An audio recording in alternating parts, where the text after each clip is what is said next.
اس ساری حکومت کی کلی ایک منٹ میں کھل جاتی، اور پھر حکومت نے اس بات کو اپنی انا کا مسئلہ بنا لیا، اور جس طرح سپریم کورٹ نے یہ فیصلہ دیا وہ بھی بڑا حیران کن ہے، اس لیے کہ کچھ جسٹس عمر عطا بندیال معزز جسٹس وہاں پہ موجود تھے، ان کے سربراہی میں اس کا فیصلہ دیا گیا۔ اس میں 2-3 باتیں بہت عام ہیں۔ پہلی تو بات یہ ہے کہ جتنی بھی یہ کارروائی ہوتی رہی اس الیکشن کے اس حلقے کے حوالے سے، تو اسجد ملہی کے جو وکیل تھے ان کو بہت زیادہ سنا گیا، باقی لوگوں کو کم ٹائم دیا گیا، اور بہت ہی کم ٹائم دیا گیا، صرف ان کے دلائل پہ فوکس کیا گیا۔ پھر اس کے بعد جو نون لیگ کی کینڈیڈیٹ ہیں نوشین افتخار، ان کے جو وکیل ہیں سلمان اکرم راجہ، ان کو اپنے دلائل کے لیے بہت ہی کم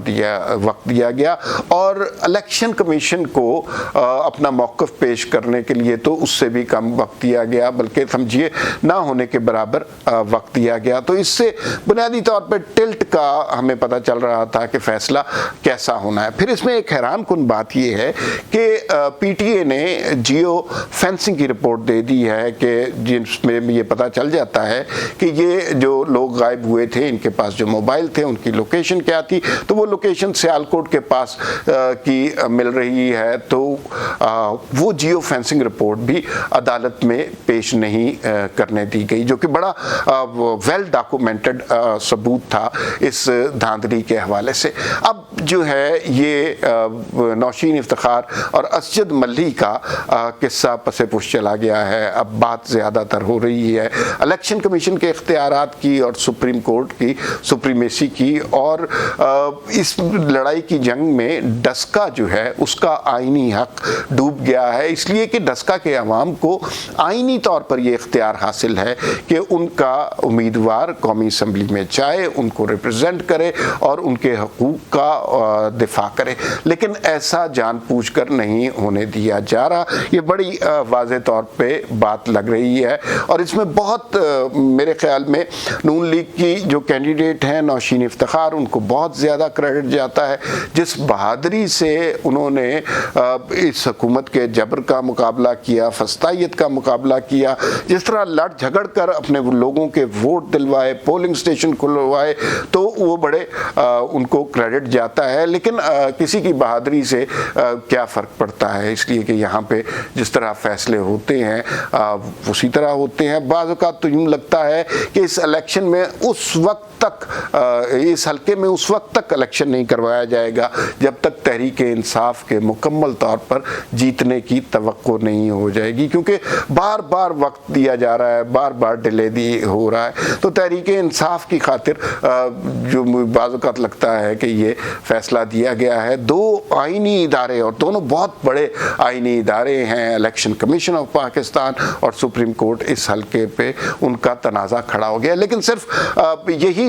تنازع نہیں ہے، اس کے علاوہ بھی آئینی اداروں کے درمیان تنازعات کا سلسلہ جاری ہے۔ آپ نے دیکھا ہی ہوگا کہ کل مریم نواز کی نیب میں پیشی ہے، اور نیب بار بار یہ درخواست کر رہا ہے کہ مریم نواز اکیلی آئیں۔ دوسری جانب جو ہے رانا ثناء اللہ، قمرالزمان قاہرہ اور عبدالغفور حیدری نے ابھی پریس کانفرنس کی، وہ بڑے جوش و جذبے کے ساتھ مریم نواز کے ساتھ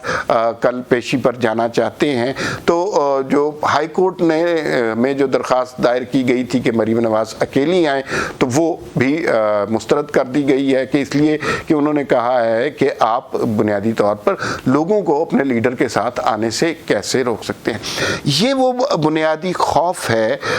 جو اس دور میں سب سے زیادہ پیش آتا ہے، جو سب سے زیادہ جس کی وجہ سے ٹانگیں کانپتی ہیں کہ لوگ اگر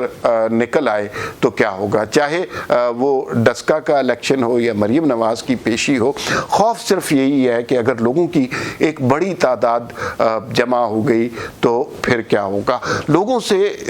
جو غیر جمہوری طاقتیں ہوتی ہیں یا نیب جیسے ادارے ہوتے ہیں وہ بہت زیادہ خوفزدہ ہوتے ہیں، اس لیے کہ ماضی میں ہم نے دیکھا ہے کہ یہ ادارے اپنی من مانی کرتے رہے ہیں، جس مرضی کو بلا وجہ اٹھا کر جیل میں دھکیلتے رہے ہیں، لیکن اس حد تک لوگوں کو خاص طور پہ نون لیگ کو دیوار سے لگا دیا گیا ہے کہ اب ان کا ری ایکٹ کرنا بنتا ہے۔ اب سنا ہے کہ نیب یہ درخواست کر رہی ہے کہ ٹھیک ہے لوگ آ جائیں لیکن مریم نواز کی گاڑی اندر آئے گی، باقی کوئی گاڑی نہیں آ سکتی۔ فرض کیجئے وہاں پر 20-25 ہزار لوگ اکٹھے ہو جاتے ہیں تو پھر یہ کوئی فیصلہ نہیں کر سکتا کہ گاڑی کس کی اندر جائے گی، کون روک سکے گا، کون نہیں روک سکے گا۔ تو یہ آج کا دن جو ہے بنیادی طور پر اس میں یہ